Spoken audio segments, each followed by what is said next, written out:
أهلا بيكم في قناتنا وهي قصص بتفتح باب الأمل. تخيل كده يا صديقي يكون في طفل صغير عمره 7 سنين بيقول لوالده أنا لما هكبر هبقى دكتور قلب كبير. تفتكر مين الشخص دوت أو إيه قصته وليه والده يرد عليه رد ويقول له حلمك صعب؟ تفتكر مين الشخص دوت؟ القصص دي مليانة بالتحديات والصعوبات اللي كان بيواجهها الشخص ده، وهي قصة الدكتور العظيم الدكتور مجدي يعقوب. ولد الدكتور مجدي يعقوب بمحافظة الشرقية بمدينة بلبيس، بالتحديد يوم 16 نوفمبر عام 1995. ولد الدكتور مجدي يعقوب كان طبيب جراح وهو حبيب يعقوب. هتقول لي ازاي اسمه حبيب يعقوب؟ هو اسمه الدكتور مجدي يعقوب. أقول لك يا حبيبي هو اسمه مجدي حبيب يعقوب.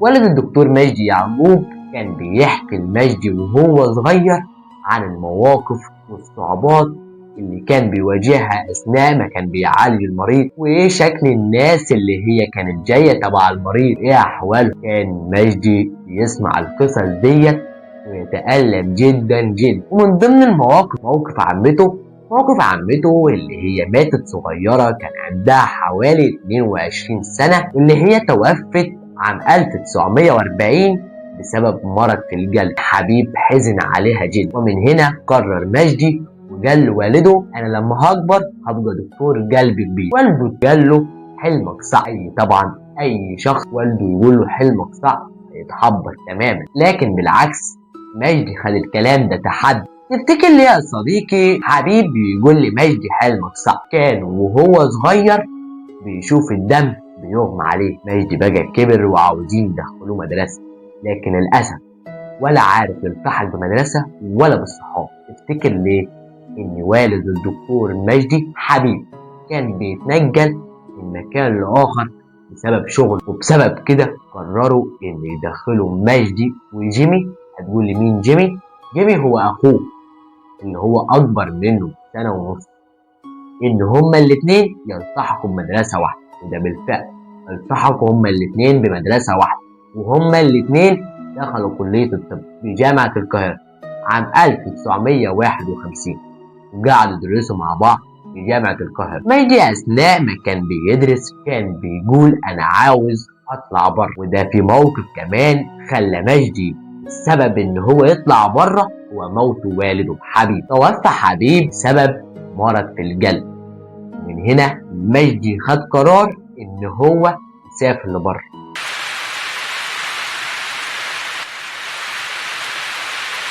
وده بالفعل مجدي سافر لبره وقعد يدرس 47 سنة ويتعلم هناك. بس كان بيرجع زيارة لأهله. قعد يتعلم على كبار الأطباء والناس الكبراء الموجودين هناك، من ضمنهم واحد اسمه مستر بروك. هتقول لي مستر بروك بس؟ لا، كان فيه أشخاص كتير لكن أشهرهم مستر بروك اللي هو كان والده حبيب بيحكي له عنه. وقعد الدكتور مجدي يعقوب يدرس هناك 47 سنة ويعمل عمليات كتيرة، وكمان كان بيواجه مواقف وصعوبات. مش الدنيا فتحاله، لا، كان بيواجه مواقف وصعوبات كتير. وفي يوم من الأيام فتح مستشفى هيرفيلد في لندن في بريطانيا، كان بيعمل فيها عمليات كتير. ومن هنا بقى يا صديقي ملكة بريطانيا كرمته بجائزة السير. بعد ما الدكتور مجدي يعقوب سافر، رجع الدكتور مجدي يعقوب إلى مصر سنة 2009. فتح أول مؤسسة قلب في أسوان، وهي مؤسسة مجدي يعقوب للقلب. وأول ما فتح المستشفى ديت بدأ حوالي 7 أطباء يشتغلوا هناك، والآن أزيد من 7000 دكتور بيشتغلوا. ومن هنا بقى الدكتور مجدي يعقوب عمل يزيد عن 30,000 عملية قلب. ومن كده يا صديقي نكون خلصنا قصتنا. وخليك عارف طبعا زي ما سمعت القصة مليانة بالتحديات والصعوبات، وبالرغم كده تحداها. وبس كده يا صديقي، ده ملخص قصة حياة الدكتور مجدي يعقوب اللي ملقبينه بملك القلوب. وبس كده كان معاكم يوسف.